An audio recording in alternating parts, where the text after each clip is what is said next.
Hi friends, வணக்கம். Welcome back to my channel. Hope எல்லோரும் நல்லா இருப்பீங்கன்னு நினைக்கிறேன். இன்றைக்கி எந்த ஒரு ரெசிபீஸுமே இல்லை.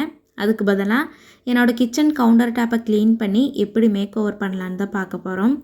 ரொம்ப குட்டியான மினிமலிஸ்ட்டு மேக் ஓவர் தான். கண்டிப்பாக எல்லாருக்கும் வீடியோ பிடிக்கும்னு நினைக்கிறேன். வீடியோவை ஸ்கிப் பண்ணாமல் பாருங்கள். நீங்கள் நம்ம சேனலுக்கு ஃபஸ்ட் டைம் இருந்தீங்கன்னா சப்ஸ்கிரைப் பண்ணிவிட்டு வீடியோ பிடிச்சிருந்துன்னா லைக் பண்ணிக்கோங்க. ஒரு ஈவினிங் ஆட்டம் தான் கிச்சன் க்ளீன் பண்ணுறதுக்கு ஸ்டார்ட் பண்ணினேன்.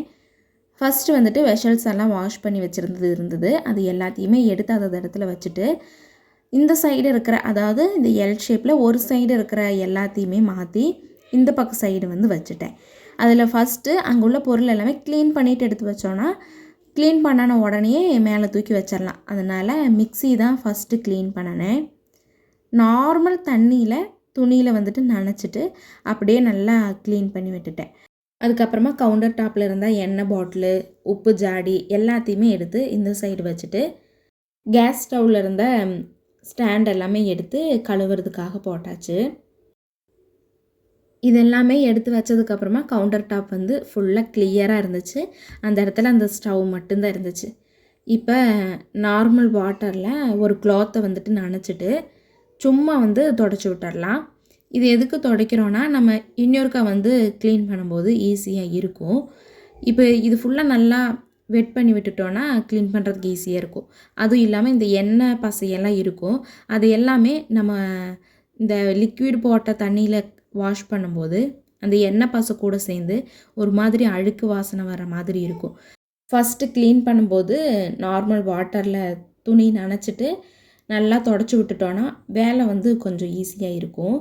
இப்போ வந்து கேஸ் ஸ்டவ்வு அதுக்கப்புறம் கவுண்டர் டாப் ஃபுல்லாகவே அந்த தண்ணியிலேயே துணி நனைச்சி ஃபுல்லாகவே க்ளீன் பண்ணி விட்டுட்டேன்.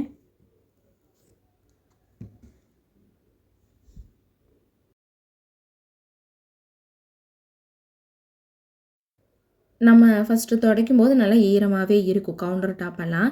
அந்த டைமில் நான் வந்து தண்ணியில் லிக்விடு சேர்த்து எப்போவுமே க்ளீன் பண்ண மாட்டேன்.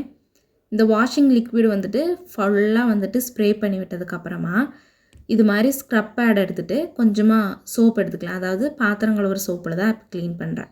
அதுக்கு முன்னாடியே லிக்விட் வந்துட்டு ஃபுல்லாக ஸ்ப்ரே பண்ணிவிட்டு அந்த பாத்திரங்கள் ஒரு சோப் கொஞ்சமாக எடுத்து ஃபுல்லாக இந்த கார்னரெல்லாம் நல்லா வந்து வைப் பண்ணி விடணும்.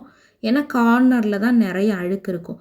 அதுக்கப்புறம் அந்த கிச்சன் கவுண்டர் டாப்போட வாலுமே ஃபுல்லாக இதே மாதிரி இந்த ஸ்க்ரப் பேட் வச்சு நல்லா க்ளீன் பண்ணிட்டேன். கேஸ் ஸ்டவ்வுமே வந்து இதில் தான் க்ளீன் பண்ணுவேன். ஏன்னா நம்ம இந்த ஸ்டீல் ஸ்க்ரப்பரை வச்சு நம்ம ஸ்க்ரப் பண்ணும்போது கேஸ் ஸ்டவ்வில் நிறைய கோடாக லைன் வந்து வந்துடும். அதனால் இந்த ஸ்க்ரப் பேடில் க்ளீன் பண்ணுறதா ரொம்ப வந்து சேஃபு. இப்போ இந்த ஸ்டவ்வுமே இந்த சைடு மாற்றி வச்சுட்டு அதுக்கப்புறம் தான் க்ளீன் பண்ணுறதுக்கு ஸ்டார்ட் பண்ணினேன். ஸ்டவ்வுக்கு கீழே நிறைய அழுக்கு இருக்கும். அதனால் ஸ்டவ் இந்த பக்கம் மாற்றி வச்சுட்டு அதுக்கப்புறமா க்ளீன் பண்ணி விட்டுட்டேன். இப்போ நம்ம அந்த லிக்விடெல்லாம் போட்டு நல்லா வாஷ் பண்ணதுக்கப்புறமா தண்ணி ஊற்றி வாஷ் பண்ணக்கூடாது. ஏன்னா அந்த சோப்பு நுரை வந்துட்டே இருக்கும். எத்தனை டைம் கழுவினாலும் கொஞ்சம் கொஞ்சம் சோப்பு நுரை வந்துகிட்டே இருக்கும். அதனால் நல்லா ஈர துணியை வச்சுட்டு அந்த சோப்பெல்லாம் ஃபஸ்ட்டு வைப் பண்ணி எடுத்ததுக்கப்புறமா ஒரு பாத்திரத்தில் கொஞ்சமாக தண்ணி எடுத்துகிட்டு கையிலேயே தண்ணி தெளித்து நம்ம க்ளீன் பண்ணணுன்னா சோப்பு நுரை வந்து வராது. ஏன்னா நம்ம வைப் பண்ணி எடுத்ததுனால ஈஸியாக வந்து க்ளீன் பண்ணிடலாம். இப்போ வந்து நான் எங்களோட இதில் தண்ணி கீழே வந்து சிந்தும். இந்த ஃபினிஷிங் பண்ணுற இடத்துல கீழே பார்த்து மடக்கி விட்டுட்டாங்க. மேலே பார்த்து மடக்கி விட்டுருந்தாங்கன்னா ஈஸியாக இருந்திருக்கும் க்ளீன் பண்ணுறதுக்கு. அதுக்கப்புறமா எப்படியோ ஃபுல்லாக க்ளீன் பண்ணி எல்லாத்தையுமே இந்த வைப்பர் வச்சு சிங்கில் கொண்டு வந்து விட்டுட்டேன் தண்ணி எல்லாத்தையும். அதுக்கப்புறம் கேஸ் ஸ்டவ்வில் உள்ள ஸ்டாண்டுமே நல்லா க்ளீன் பண்ணிவிட்டு அதையுமே வந்து எடுத்து வச்சாச்சு.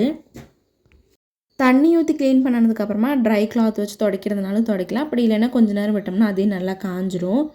இப்போ கேஸ் ஸ்டவ்வெல்லாம் செட் பண்ணதுக்கப்புறமா அதுக்கு பக்கத்தாடி ஆயில் பாட்டில் வைக்கிறதுக்காக ஃபஸ்ட்டு இருந்த ட்ரேவை மாற்றிட்டு இப்போ இந்த ட்ரே தான் வச்சுருக்கிறேன். அந்த ட்ரேவில் எல்லாமே வந்து கரெக்டாக அரேஞ்ச் பண்ணி வச்சாச்சு. ஆயில் பாட்டில்ஸு அதுக்கப்புறம் கத்தியெல்லாம் வச்சுருந்த ஸ்டாண்டு எல்லாமே வச்சாச்சு.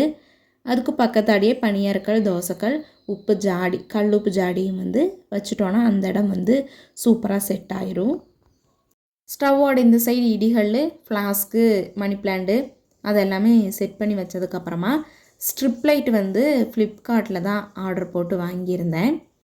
இந்த ஸ்ட்ரிப் லைட்டுக்கும் பேக்கில் வந்து எந்த ஒரு நமக்கு பேஸ்ட் பண்ணுற மாதிரி கம் இருக்காது. நம்ம அடிஷ்னலாக டபுள் சைட் டேப் போட்டு ஒட்டுற மாதிரி தான் இருக்கும். டபுள் சைட் டேப் வச்சுருந்தா அன்றைக்கி வந்து பேஸ்ட் பண்ணியிருந்தேன். உங்களோட கிச்சனில் ஃபுல்லாகவே டைல்ஸு தான் இருக்குது, இது மாதிரி வாலே இல்லை அப்படின்னா இந்த ஸ்ட்ரிப் லைட் வந்து கண்டிப்பாக வாங்காதீங்க. ஏன்னா இது வந்து டைல்ஸில் நிற்கவே செய்யாது. நான் எப்படியும் இந்த ஷெல்ஃப் இருந்ததுனால ஷெல்ஃபில் வந்து நல்லாவே ஒட்டி பிடிச்சிக்கிருச்சு.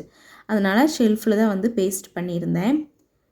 இதுக்கு வந்துட்டு ப்ளக்குமே கொடுக்குறாங்க, அதனால் பிரச்சனை இல்லை. நம்ம எதுவுமே அடிஷ்னலாக கனெக்ட் பண்ணுற மாதிரி இருக்காது.